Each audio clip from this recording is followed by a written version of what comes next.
글로벌 리포트 시간입니다. 임상훈 인문결 연구소장 전화로 연결하겠습니다. 안녕하십니까? 네, 안녕하십니까? 최근에 한국 상황과 관련해서 국제사회의 관심도 커 보이는데요. 대체로 어떤 내용들 나오고 있습니까?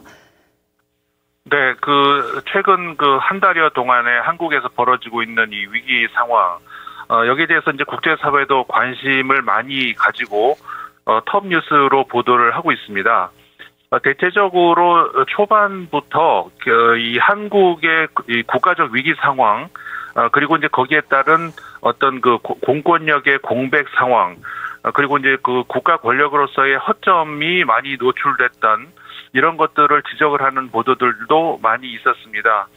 예를 들어서 구체적으로 프랑스의 르 피가로 같은 경우에는 초반에 윤석열 대통령이 한국의 헌법을 심각하게 침해했다, 이런 비판을 하면서 탄핵안이 발의된 배경을 자세하게 계속 보도를 하고 있고요. 예. 다른 신문들도 물론 비슷합니다. 영국 같은 경우 이코노미스트지 같은 경우 예를 든다면은 윤석열 대통령의 행위 명백한 쿠데타 시도다, 이렇게 간주를 하고 있고요. 그러면서 스스로 물러나거나 탄핵돼야 한다, 이렇게 이례적으로 주장을 하기도 했습니다. 영국의 BBC 뉴스 같은 경우도 이번 한국 사태를 미얀마의 과거 2021년도의 쿠데타와 비교를 하면서 한국 시민들이 이번 계엄령 선포에서 느낀 공포, 그리고 혼란 상황, 이런 것들을 전하기도 했고요. 예. 보통 국내에서 이게 무슨 쿠데타냐, 이렇게 주장하는 정치권이 있습니다만은 대체적으로 외신들은 명백한, 그러니까 전형적인 쿠데타, 그리고 특히 소위 말하는 친위 쿠데타의 전형적인 형태다, 이렇게 이제 평가를 하고 있습니다. 예. 그러면서 한국 민주주의가 이런 시도에 저항을 했다, 이런 내용의 보도들이 있었습니다. 예. 일반적으로는 외신에서 다른 나라의 아직까지 결론이 나지 않는 것에 대한 결과를 얘기하지는 않는데 이번에는 거의 비슷한 목소리들을 내고 있군요. 네, 굉장히 이례적입니다. 예. 민주주의의 회복력에 주목하는 목소리들도 있죠. 네, 그렇습니다. 아까 말씀드린 것처럼 국가 공권력의 어떤 허점, 이런 것과 달리, 시민들의 높은 민주주의 의식에 놀라워하는 그런 보도들도 많이 있었는데요. 예. 많이 있었습니다만은 구체적으로 하나의 예를 들자면은 미국의 어떻게 보면은 교양 시사지라고 할 수가 있는데, 컨버세이션이라고 하는 시사지가 있습니다.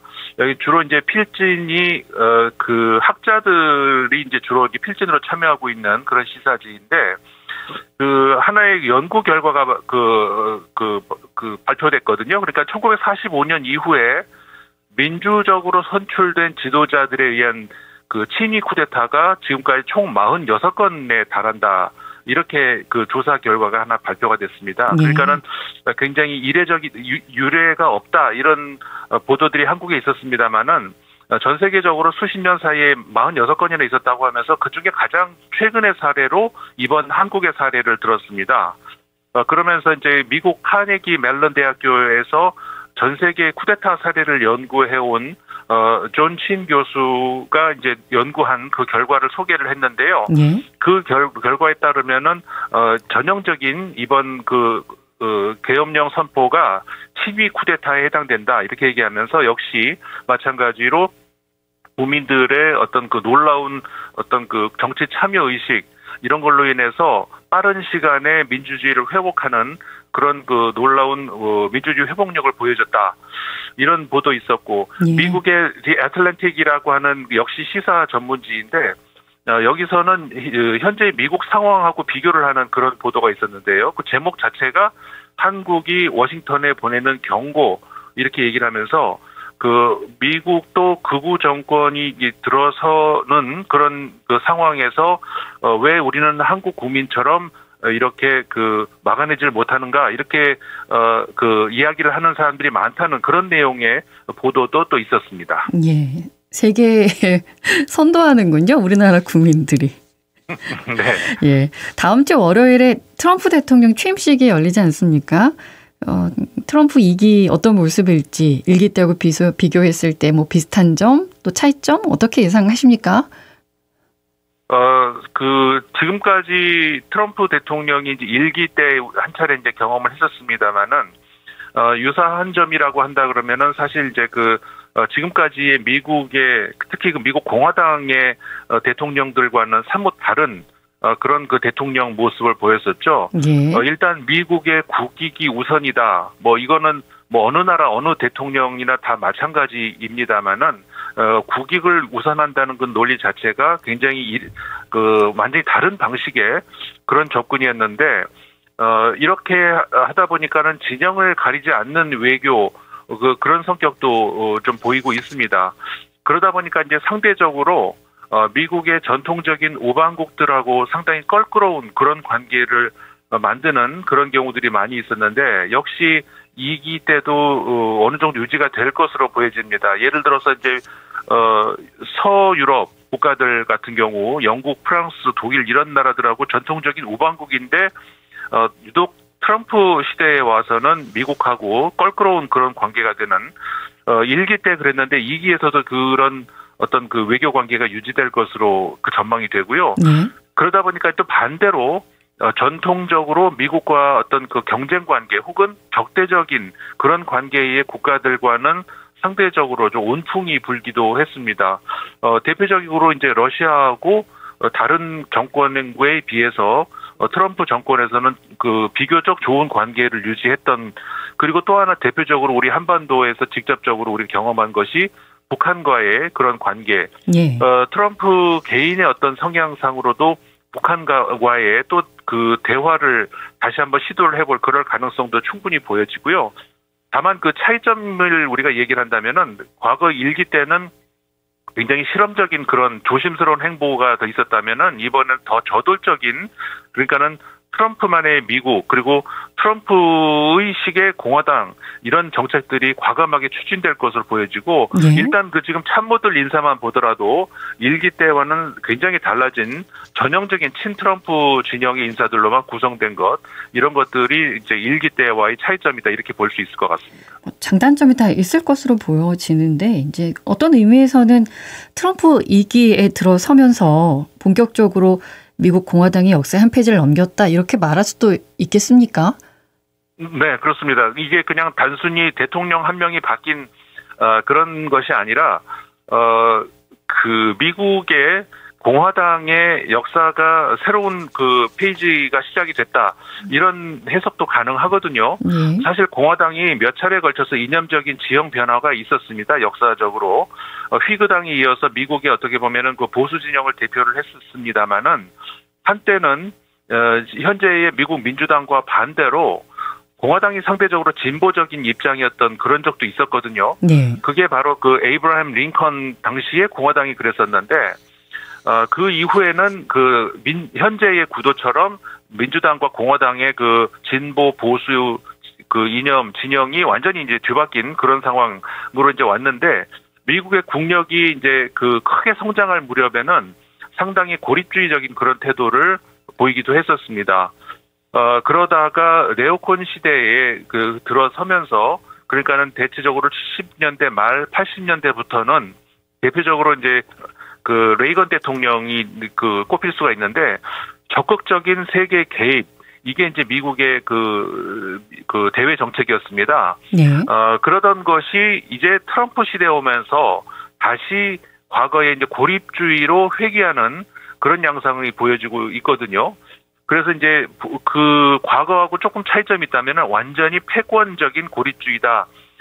그러니까는 완전히 단일 미국에서 전 세계에서 거의 미국이 거의 단일한 그런 슈퍼 파워 국가가 좀 되고 있는데, 그러다 보니까 이런 패권적 고립주의 이런 모습들이 보여지고 있거든요. 그래서 현재 이런 미국의 전략이 적합할지 아니면 오판일지 이거 여부는 역사가 말해주겠지만은 어쨌든 지금의 공화당은 그런 의미에서 패권적 고립주의라고 할 수가 있고요. 그러니까 지금까지의 공화당을 지배하고 있었던 네오콘의 시대는 이제 끝났다. 그런 의미에서 트럼프 2기의 집권 동안은 적어도 이런 입장이 유지가 될 것으로 그렇게 이제 예상이 되고 있습니다. 지켜보면 통념을 넘어서는 고관세 부과, 외교적 문제 이렇게 될 수 있는 발언들도 서슴지 않고 있어서 그런 자신감에서 비롯됐다고 볼 수도 있겠군요. 네, 그렇습니다. 사실 말씀하신 것처럼 뭐 25%의 관세, 그것도 뭐 중국 대상뿐만 아니라 캐나다, 멕시코까지 그런 관세가 뭐 자국 산업을 보호하기 위한 측면, 당연히 이제 그렇게 이야기를 하지만 반대로 이게 자국 산업에 악영향을 미칠 수도 있는 거 아니겠습니까? 네. 대표적으로 뭐 원자재 수입이라든가 농수산물 수입 이런 경우에는 자국의 물가를 올릴 수도 있어서 굉장히 그 위험한, 그렇게 됐어. 그래서 이제 이 관세라는 것을 인위적으로 쉽게 건드리기가 어려운 측면이 있는데, 트럼프 대통령 당선자는 아랑곳하지 않고 이런 정책을 실제로 이렇게 펼 것으로 이렇게 예상이 되는데, 과거 1기 당시에도 굉장히 비판이 많았었는데, 근데 지금 같은 경우는 조금 상황이 달라진 것이요. 1기 때와 달리 우리가 요즘에 이제 반세계화다 이런 얘기를 많이 합니다만은 과거의 트럼프 1기 당시에는 반세계화의 어떤 그런 역행이 글로벌 경제의 흐름을 따라가지 못하고 미국에 악영향을 미칠 것이다 이런 비판이 많았습니다만은 네. 최근 몇 년 사이에 반세계화에서 미국의 오히려 국익에 유리하다 이런 그 어떤 구체적인 수치들도 나오고 있거든요. 그렇기 때문에 더 트럼프식의 어떤 그 독자적인 그런 행보 이런 것들이 더 힘을 받고 있는 그런 양상으로 가는데요. 네. 그리고 외교적인 상당한 무례가 될 수도 있는 그런 데에도 불구하고 예를 들어서 캐나다를 51번째 미국에 주로 편입 들어와라 뭐 이런 이야기 같은 건 굉장히 좀 무례한 그런 얘기가 되거든요. 이런 것들도 전례 없는 미국의 어떤 힘의 논리 이런 것들의 하나의 전형적인 예다 이렇게 볼 수 있을 것 같습니다. 네, 트럼프 2기 행정부 출범으로 전 세계가 바짝 긴장하고 있는데 우리나라에는 어떤 영향을 미칠 것으로 보십니까? 우리나라에도 이제 여러 가지 영향이 특히 이제 안보 차원에서 미국하고의 떼려야 뗄 수 없는 그런 관계에 있기 때문에 여러 가지 이제 그 영향이 있을 수가 있고요. 예. 특히 무역 정책과 관련해서도 그렇고 조금 전에 말씀드린 것처럼 경쟁국과 우방국을 가리지 않는 미국 중심의 어떤 일방적인 그런 정책 이런 것들이 우리나라에도 역시 많이 압박으로 작용을 할 것으로 예상이 되고 특히 중국과의 경쟁 관계에 있어서 중국이냐 미국이냐 선택을 강요하는 그런 압박이 상당히 심하게 들어올 것 이것들도 우리가 이제 한번 준비를 해야 되는 그런 상황이 될 것이다 이렇게 보여집니다. 예. 안보에 대한 우려도 깊어지고 있습니다. 미국이 주한미군 철수 압박하면서 방위비 인상 강하게 요구하지 않겠습니까? 네. 사실 1기 때도 우리가 경험을 해보지 않았습니까? 예. 당연히 또 방위비 인상을 강하게 요구를 할 거고 5배 올려라 뭐 이런 요구가 있을 텐데 사실 우리가 미국과의 관계에서 좀 더 당당한 태도를 가질 필요가 있습니다. 왜냐하면 많은 사람들이 한국이 미국으로부터 안보 시혜를 받고 있다 이런 생각을 하는데 한국에서도 그런 사람들이 많이 있는데 사실 한반도는 미국 입장에서 굉장히 중요한 전략적 가치를 지닌 지역입니다. 예. 한반도가 이제 중국하고 대륙으로 연결되는 미국 입장에서는 유일한 어떤 전략 지역이거든요. 네. 이제 괌이나 대만 같은 곳과는 이제 다른 그렇기 때문에 미국 입장에서는 군사적, 외교적 입지를 결코 포기할 수 없는 지역입니다. 그렇기 때문에 주한미군 철수한다? 이거는 우리가 떨 문제가 아니라 미국의 전략적 관점에서 현실성이 전혀 없는 그런 선택이 되거든요. 네. 그럼에도 불구하고 많은 한국 사람들이 미국을 시혜국으로 여기고 있는 그런 현실이 우리 입장에서는 이 협상력과 대응력을 약화시키는 그런 요인으로 작용을 할 수밖에 없거든요. 네. 그래서 이제 이런 지정학적 요인들을 한국 국민들도 잘 알 필요가 있고 지나치게 미국에 이제 의존하는 그런 태도를 벗어날 필요가 있다 이런 생각을 또 우리가 해야 될 것 같습니다. 예, 기본적인 저자세에서 벗어나서 인식 변화 있어야 되겠고요.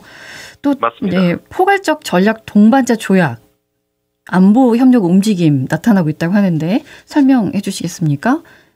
네, 이제 이거는 뭐냐면은 미국의 일방주의적인 이런 것에 국제적으로 대응하는 방식이 굉장히 다른 어떻게 보면은 자극 체제가 또 이렇게 여러 군데서 움직임이 보인다 이런 얘기거든요. 네. 예를 들어 대표적으로 이제 아까 말씀드렸는 것처럼 미국의 대표적인 우방국인 유럽 국가들, 서유럽 국가들이 하나의 예를 들어드린다면은 이제 다음 달 3일에 유럽 연합 그리고 나토 그다음에 영국의 대표자들이 모여서 유럽의 독자적인 안보 방안을 협의하는 그런 자리를 마련을 하거든요. 그러니까는 지금까지의 미국에 의존하는 안보 체제를 벗어나서 유럽이 스스로 이제 방어하는 독자적인 어떤 체제를 만들자는 그런 목소리가 더 힘을 얻게 될 것으로 이렇게 보여지고요. 네. 서아시아도 마찬가지로 전통적으로 라이벌 경쟁 국가였던 사우디아라비아와 이란이 구체적으로 대화를 시작을 했습니다. 그렇게 하면서 이제 서아시아의 안보를 미국의 저쪽으로 의존할 수 없다 이런 생각이 많이 높아지는 것 그런 것들도 하나 예를 들 수가 있고 네. 또 하나 주목할 만한 점이 이 러시아와 이란이 지금 포괄적 전략 동반자 조약을 체결을 할 것이라는 그런 소식이 있거든요. 그러니까 네. 굉장히 높은 단계에서의 러시아와 이란 간의 어떤 협력 관계가 되거든요. 이것도 역시 트럼프 시대의 미국을 지금 앞둔 마당에서 굉장히 뭐라고 할까요? 다극적 체제의 어떤 모습이 하나 여기저기서 많이 보인다. 그런 구체적인 예들로 이제 볼 수가 있을 것 같습니다. 예. 세계도 굉장히 바쁘게 움직이고 있습니다. 예, 오늘도 말씀 잘 들었습니다. 고맙습니다. 네, 고맙습니다. 임상훈 인문결연구소장과 함께했습니다. 언제 어디서나 내 손 안의 뉴스. 광주 MBC 뉴스 유튜브 구독으로 함께하세요.